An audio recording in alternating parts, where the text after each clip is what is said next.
इन्होंने रखा है कि फौरी तौर पर जो हमला हमारे ऊपर हुआ है,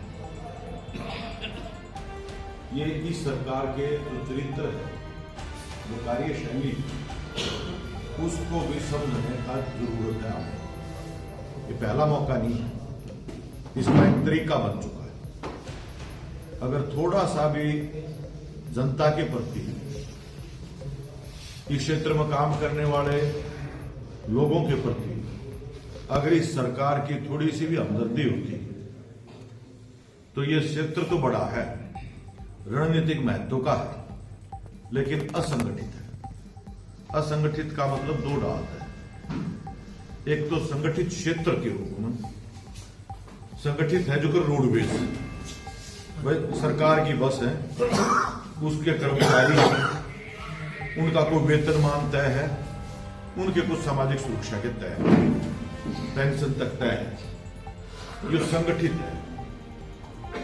लेकिन बड़े पैमाने पर बड़े बड़े ट्रांसपोर्टर्स भी हैं, बड़े बड़े ट्रॉलर के मालिक भी हैं, बड़ी कंपनियां भी हैं, और छोटे भी बड़े पैमाने पर हैं। कुछ अतिजा हुआ ने बताया है, और उन्होंने बताया है, ऐसे भी हैं कि जो अपनी एक गाड़ी लेकर खुद ड्राइवर है, और उसके अलावा बड़ी संख्या ऐसे लोगों की है जो कहीं किसी के ऊपर ड्राइवर क्लीनर के रूप में काम करते हैं, बड़ी संख्या। अब इसमें काम करने वाले लोगों का इतने हालत खराब है, वर्किंग कंडीशन जिनको हम कहते, काम करने की जो स्थितियां हैं, धुंध हो, बरसात हो, ज्यादा हो, कुछ हो, हर हालात में 24 घंटे, ना उनके वेतनमान तय हैं, ना उनकी कोई सामाजिक सुरक्षा है, ना उनका कोई वेलफेयर का कोई किसी तरह का काम।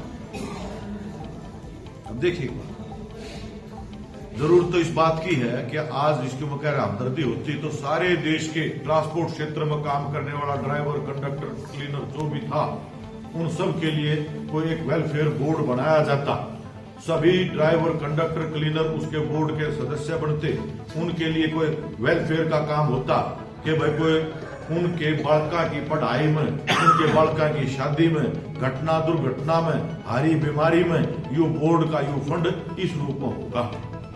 एक काम था, महत्वपूर्ण था, किया जाने की जरूरत, और हमारी यह महत्वपूर्ण मांग बढ़ती है। इस कानून से न्यायी बात कर रहा हूं, पहले तो यू कानून ना भी हो तो भी मांग आज के समय पर बहुत महत्वपूर्ण बढ़ती है कि करोड़ों लोग जिसमें काम कर रहे हैं, देश की अर्थव्यवस्था की लाइफ लाइन है, अर्थव्यवस्था के लिए इतना महत्वपूर्ण योगदान है, उस योगदान करने वाला जो कर्मचारी है, जो ड्राइवर है, वो उसके लिए सरकार की तरफ से कोई चिंता नहीं। ये महत्वपूर्ण है।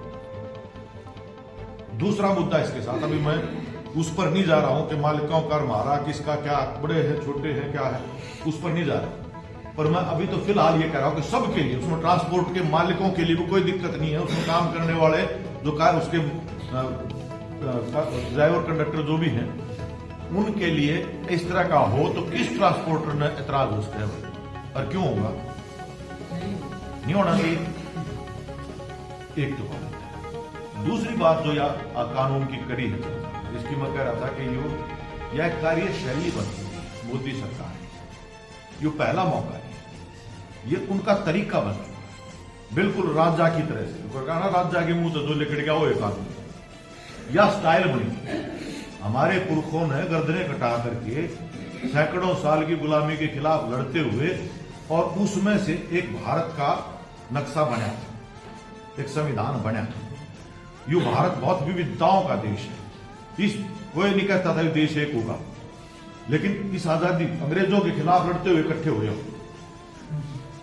कितनी भाषा बोलने वाले इस देश की, ना तो एक कोई भाषा, ना कोई एक धर्म, ना एक कोई खान पान, ना कोई पहनावा, ना कोई संस्कृति एक, लेकिन यू भारत फिर भी होगा एक, विविधताओं में एकता, इस रूप में होगा। यू बिरला देश बना, और उस आधार के ऊपर हमने एक संविधान बनाया, जिसके तहत एक संप्रभु, धर्मनिरपेक्ष, जनतांत्रिक गणराज्य हम बनाएंगे, भारत के लोग बनाएंगे। उसके तहत एक तरीका था, लोग चुनेंगे, और लोगों की तरफ से, क्योंकि देश के मालिक हैं लोग, वह प्रतिनिधि चुनेंगे, और वह प्रतिनिधि इस देश का एक तरह से मैनेजर का काम करेंगे कि क्या कानून बनाए जाएं लोगों की हितों को ध्यान में रखते हुए। अब उसमें अब से पहले जो कानून बनते थे उसके लिए कोई कमेटी बना करती, वो कानून का किस पर असर पड़ेगा उन पर बात होया करती, उनके सुझाव लिए जाया करते, फिर पार्लियामेंट के अंदर बहस होती थी, फिर कानून बनता था। अब वो तरीका नहीं है। न्याय तो था ये कानून, जो कृषि के कानून जिसकी चर्चा सरबत ने करी।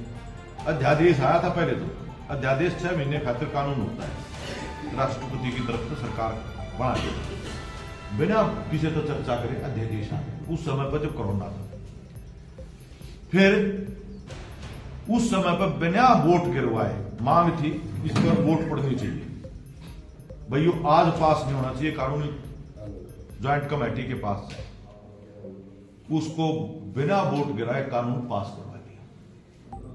लड़ाई लड़ी वो अलग बात है, जो चर्चा करी मैं उसको दोहराऊंगा नहीं, आखिरकार उन्हें झुकना पड़ा वापस लेने।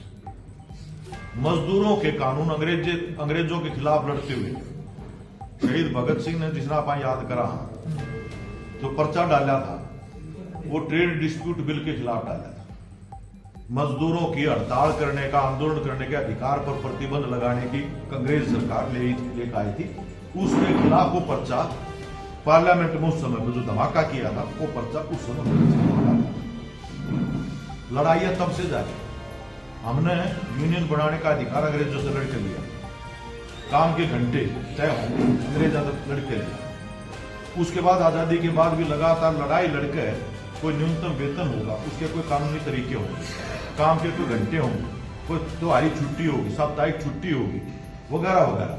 फिर कोई सामाजिक सुरक्षा है, मातृत्व लाभ है, भाई स्वास्थ्य का लाभ है, कोई पेंशन है, वगैरह वगैरह, ऐसे कई कानून बने। अब वो सारे के सारे कानून आज बड़े पूंजीपतियों के लिए खुलकर जो मर्जी कितने दिन की नौकरी देगा, कितने तनख्वाह देगा, कोई सामाजिक सुरक्षा होगी कि ना होगी, रोजगार की कोई सुरक्षा ना, सब रद्दी की टोकरी में डालकर जब कृषि कानूनों को पास किया गया बिना वोट के, सारा विपक्ष ने बायकॉट करा। जब कोई विपक्ष नहीं था उस समय पार्लियामेंट के अंदर श्रम कानूनों को रद्द करके लेबर कोड बना दिया। कोई बहस नहीं, कोई चर्चा नहीं, राजा की तरफ से पास। ऐसे ही देश में शिक्षा नीति बिना बहस के, बिना पार्लियामेंट की नई नीति लागू कर दी। पूरे देश के अंदर शिक्षा, आज अपने यहां स्कूल बंद किए जा रहे हैं, यूनिवर्सिटी कॉलेज सब प्राइवेट करने का है। ये पूरे देश के स्तर पर मोदी की सरकार ने नीति बनाई। न्यू ही होया जो आपने चर्चा कर दी कि विपक्ष बायकॉट, विपक्ष को सस्पेंड और बिना बहस के यू कानून पास। उस तो पहले आया था, जब उन्होंने बताया भी, उस पर लोगों ने, फेडरेशन ने भी अपनी तरफ से एतराज करे थे, कुछ सुझाव भी आए थे, टोकरी पर घेर दी एक तरफ पर, मनमर्जी कर रहे। अब यो एक तरीका है या शैली है, यो घमंड जो आज जनद्रोही का जो काम दिखाई दे रहा है, इसको लड़ाई लड़ते लड़ते अगर हमने यू नहीं पहचाना, यू तरीका देश के लिए घातक है, ये हमारे देश के लिए घातक है। सिर्फ हमारे रोडवेज के लिए नहीं है, ड्राइवर्स के लिए नहीं है, अकेला यू तरीका हमारे देश में बिल्कुल नादिरशाही का, हिटलरशाही का, तानाशाही का शासन स्थापित करना चाहते हैं। ये पहचान करना जरूरी है। सब तरह से आज, सब तरह से बड़ी पूंजी के लिए, बड़े पूंजीपतियों के लिए कुछ यार हैं, इनके सारा देश जैसे उनके हवाले कर दिया, उन खातर छप्पर फाड़ गए, उनके कर्जे माफ, उनके टैक्स घटा दिए, और उन्नत सब रेल भी मतलब उनका हवाला करने की तैयारी, हवाई अड्डे उनके, बंदरगाह उनके, सब बके उनके। और इस तरह से देश ने लूटो, और देश के लोगों की मेहनत लूटो, किसान की लूटो, मजदूर की लूटो, जितना निचोड़ा जा सके उतना निचोड़ो। और ये आज चल रहा है पूरे देश के स्तर पर। और इससे लोगों का अपने कुकर्मों को ढांपने के लिए यो धर्म का प्रयोग कर रहे हैं। राम ने लिया है, धर्म ने लिया है, कदे गो माता की बात करते हैं, गो हत्या के कदे धर्म खतरे में है, लव जिहाद है, धर्म परिवर्तन हो रहा है, पुराना हो रहा है, झगड़ा हो रहा है। असल में इनका धर्म तो कोई वास्ता नहीं। यो एक राजनीतिक तौर पर लूट को आसान बनाने के लिए, अंग्रेजों ने यह नीति लागू करी थी, फूट डालो राज करो। तो फूट डालो राज करो की वही अंग्रेजों वाली नीति आज देश में फिर अपनाई जा रही है। तो लोग राम राम में लागे, कदे देखा था जो सरकार की तरफ से, अरे भाई धर्म का काम ये व्यक्ति का मामला है, राज का उसमें कोई हस्तक्षेप नहीं होगा। ना धर्म का राज के मामले में कोई हस्तक्षेप होगा। यह धर्मनिरपेक्षता हमारे संविधान के अंदर दर्ज है। ना तो कोई धर्म राज के मामले में हस्तक्षेप करेगा और ना राज धर्म के मामले में हस्तक्षेप करेगा। ये मंदिर तो देश में निरे बने थे और करोड़ों के चढ़ावे चढ़ रहे हैं। ये किसी सरकार ने नहीं बनाए, किसी राज ने नहीं बनाए। जिनकी आस्था लोगों ने उनने बनाए, गामा तक बन रहे हैं। लेकिन आज राम के नाम के ऊपर लोगों को, उनकी आस्था को, उनको अपने राजनीतिक फायदे के लिए किस तरह से प्रयोग किया जा रहा है। बिना 500 साल बाद राम लला अपने घर आए हैं। एक तरफ तो राम भगवान है, कण कण में है, सब जगह है। फिर कितना आया राम तो आड़े था, जिनका राम है उनका आड़े था। तड़के तुम ड्राइवर्स हो, बैठते हैं सीट पर, पहले चुचकार कर राम का नाम ले राम का नाम पहला काम करो यो। और भी धूपबत्ती सारे देवताओं की लाओ हो तो थारी जिनकी आस्था वो करे। थारा तो राम कितने नहीं जा रहा था, आड़े था, हमारे भीतर था। लेकिन आज इस तरह से पेश किया जा रहा है कि जैसे राम एक खास कम्युनिटी के खिलाफ, हालांकि सुप्रीम कोर्ट ने भी कहा कोई साक्ष्य नहीं था। बाबरी मस्जिद कोई मंदिर तोड़ के नहीं बनाया था, सुप्रीम कोर्ट ने फैसले में यू दर्ज कराया था, कोई साक्ष्य नहीं था। 49 में जो है मूर्ति धरी थी वो गैर कानूनी था, गलत था। जो तोड़ी गई यो अपराध था। बावजूद इसके उन्होंने कहा चलो यार बनाने में झगड़ा हो गया बहुत सारा, जो भी फैसला सुप्रीम कोर्ट ने कर दिया। पर आज इसके नाम के ऊपर लोगों की खेती बाड़ी बर्बाद हो रही है, नौजवानों की बेरोजगारी भयंकर है, आत्महत्याएं बढ़ रही हैं, अपराध बढ़ रहा है, सब कुछ। नरेगा तक का आम आदमी जो काम ना मिल रहा है वो थोड़ा नरेगा का काम कर ले, उस पर डाका है। ये सारे हैं तो पूरा हमला है। आप अकेले ड्राइवर नहीं हो, पूरे देश की मेहनत का जनता के ऊपर हमला है। और उसमें कोई भी बोलेगा, चूं करेगा तो जेल होगी और अनेकों को भीतर ठोका गया है। तो इसलिए चुनौती बढ़ी है। मैं लंबी बात नहीं करूंगा। हमारे लिए आज इस लड़ाई में यो लड़ाई ना सिर्फ अपने हक अधिकार बचाने की, क्यों भाई, सवाल तो यह है कि यू पेशा जो साथियों ने भी बताया, हमारे फरीदाबाद का आता है खबरों में भी कई बार। एक बंदा, एक आदमी अपनी बीवी ले पीछे बैठा रखी स्कूटर पर, बरसात हो रखी थी, बरसात में पानी सड़का के ऊपर भर जाए, खड़ा खड़ा है ना है, अब खड़ा था पानी में दिखा नहीं, स्कूटर गया पड़े, बीवी गई नीचे, पीछे तो आई गाड़ी गई मर गई। अब वो जो पाछे तो गाड़ी आई ना, तो उसका दोष है। किसका दोष है? सड़क में खड़े थे, उसकी मरम्मत नहीं है। उसके बाद से वो बंदा लगातार प्रशासन को इसको लिखता रहता, खुद भी खड़े बढ़ने लग गया रहे, पागल हो रहा पूरी तरह से, हालत ये बन गई।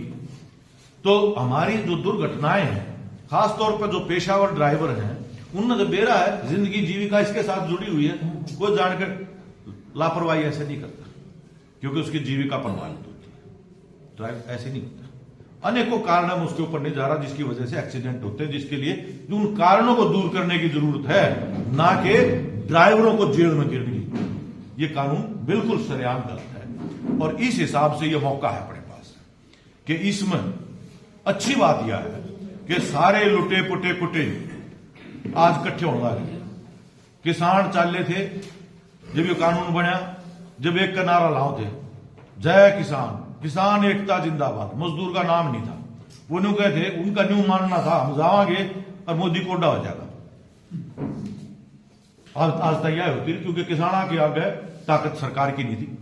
लेकिन मोदी तो आया नहीं, उड़ा बॉर्डर के ऊपर बैठ के तमाम मजदूर संगठनों ने उसी दिन देश के अंदर हड़ताल की, ट्रेड यूनियनों उसके साथ एकजुटता प्रकट की, मजदूर और किसान की एकता। क्योंकि भगत सिंह ने शिक्षा दी थी कि देश में आज ये जो अंग्रेजा की फूट डालो राज करो की जो सांप्रदायिकता की जो राजनीति है, इसका अगर जवाब देना है तो आपको वर्गीय एकता, मेहनत कर जनता की, मजदूर की, किसान की एकता को कायम करना पड़ेगा। ये भगत सिंह ने लिख करके मरा, कह कर गया कि क्रांति बंदूक तो नहीं होगी, क्रांति होगी ये जो खेत खलिहान जो काम करने वाले किसान और मजदूर, इनकी एकता, या बना कहीं इस देश के अंदर आजादी और क्रांति की जा सकती है। तो हमें भी ये सबक लेंगे। तो किसानों को भी जब ये लगा तो उनके प्रति जो एकजुटता की जरूरत महसूस हुई, तो नारा किसान मजदूर एकता का लगने लगा, किसान मजदूर एकता जिंदाबाद। अब उसके बाद पहली बार आजादी के बाद ऐसा है कि किसान संयुक्त किसान मोर्चा और केंद्र की तमाम ट्रेड यूनियंस एक साथ बैठ गए। ईद तो पहला उनने अपना फैसला कर रखा था, हमने उनके प्रति एकजुटता करी थी, यही थी। पर अब की बार आगे बढ़ गया एक कदम, यूं सबक सीखते सीखते, क्योंकि थपेड़े खाके अंग्रेजों ने थपेड़े दिए थे तो इकट्ठे हुए थे, तमिल हो, तेलुगु हो, मलयाली हो, पंजाबी हो, जो भी हो, हिंदू हो, मुसलमान हो, सिख हो, ईसाई, तो इकट्ठे हुए, पिटे कुटे इकट्ठे हुए। इस बिना देश आजाद नहीं हो सकता। न आज इस देश को बचाने की हमारे लड़ाई आगी है, इसमें सारे लुटे पिटे कटे जितने इकट्ठे होकर नहीं लड़ेंगे तो भाई युग आह्वान आ गया 26 तारीख का। उसमें किसाना का भी है, क्योंकि कानून तो उल्टे हो गए, पर जो आश्वासन दिया था, खेती तो अभी भी घाटे में है, उनको लाभकारी मूल्य की खरीद की गारंटी आश्वासन दिया था, कोई नहीं बढ़िया, उल्टा हट गया, मुकर गया। फिर बिजली बिल का था, नहीं दिया।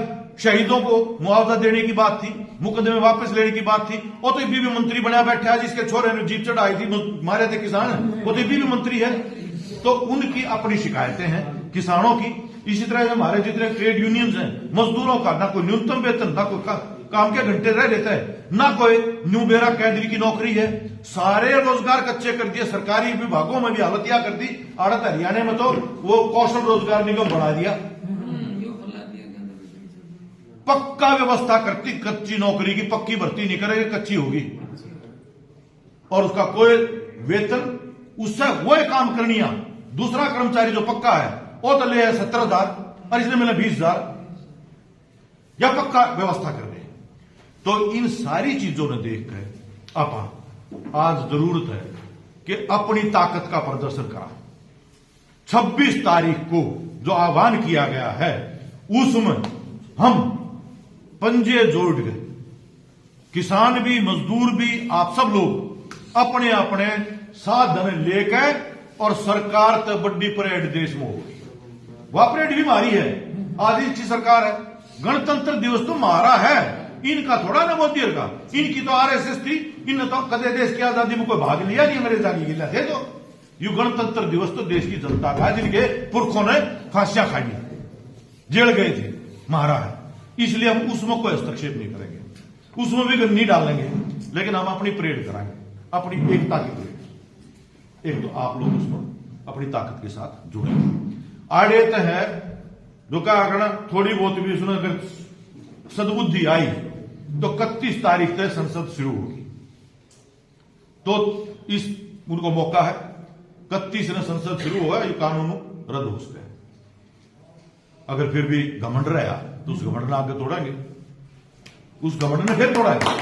इसलिए सिग्नेचर की बात है, कोई न्यू ना कह दे भाई हमने सब जगह थे सिग्नेचर करो, अपने अपने डीसी आता है, सिग्नेचर इकट्ठे करो, हस्ताक्षर इकट्ठे करो, देकर डीसी के मार्फत राष्ट्रपति को भिजवा दो, सरकार को पहुंचा दो, तारीख तय कर लो, आज बतला के तारीख तय कर लो कि फलानी तारीख तक ही हमारे सिग्नेचर इकट्ठे हो जाएंगे। जितने भी हो जाएंगे 100% के भाग रहे हैं, पर 31 तारीख तक ही मान लो, 1 फरवरी तक ही मान लो, कोई भी तारीख तय कर लो, उस तारीख तक हरियाणा में अपने सिग्नेचर इकट्ठे करांगे। अपने जो भी टोला बचा रहे, धरने पड़ने जो कुछ भी चलते रहेंगे, पर गेल की गेल दस्तक करवाएंगे इन मांगना पे, जो तुम्हारी अपनी मांग है, और इनको राष्ट्रपति तक पहुंचाओगे, सरकार तक पहुंचेंगे, और 26 ने एक्शन कर देंगे। फिर भी नहीं होता तो उसके बाद 16 तारीख ने मोर्चा बंद कराएंगे। किसान तो कह रहे हैं ग्रामीण बंद है, कर्मचारियों ने हड़ताल का फैसला लिया है, कुछ फैक्ट्रियां ने, बड़े बड़े जो सार्वजनिक क्षेत्र में भी फैक्ट्री वो बंद का फैसला लिया, हड़ताल करने का फैसला किया, और बड़ी बड़ी लामबंदियां होंगी। तो फिर आओगा 16 तारीख। 16 तारीख का भी मौका है, चुनाव तो पहला सरकार चाहे तो अध्यादेश ला करके भी कानून को, नया कानून का प्रस्ताव ला सकती है इसको रद्द करने का। फिर भी नहीं करती है तो फिर हम सब ने, आप सब ने गेल की गेल, हालांकि मैं तो यह भी कह रहा हूं, यू कर दे तो भी आज जितने घा कर दिए बीजेपी ने, हम सब ने संकल्प करना चाहिए कि आज सरकार रद्द करनी पड़ेगी चुनाव। हम सब ने मिलकर मेहनत करने वाले लोगों को, बीजेपी को हराने का काम हमने सबको मिलकर के करना चाहिए, ये जिम्मेवारी बनानी है। ताकि हटका कोई हिम्मत ना कर सके। जो ये कर रहे हैं, जो राजा की तरह से जो पेश आ रहे हैं, मनमानी कर रहे हैं, लुटवा रहे हैं देश को, और जो बोल रहा है तो पीछे हैं, और कोई कानून का किसी तरह का कोई राय नहीं, कोई मशवरा नहीं, कुछ और नहीं। ये मनमानापन हमारे विरासत के साथ, हमारे पुरखों के साथ हम दगा कर रहे होंगे अगर आज हमने इसकी इजाजत दी और दोबारा से बीजेपी को अगर सत्ता में लाने के लिए वोट किया तो। इसलिए अब सबका काम बनता है। तो 16 तारीख के बाद पूरे देश में हम घूमांगे, हरियाणा में घूमांगे, सारे गांव गांव में अपन यू काम, फिर अपन कार्यकर्ता दूसरे डाल पड़ना पड़ेगा। भाई चाहे कोई भी हो जाओ, पर बीजेपी को राज में नहीं आने देना है। इस सरकार को हरियाणा में भी और देश में भी, दोनों जगह अपन रद्द करनी पड़ेगी।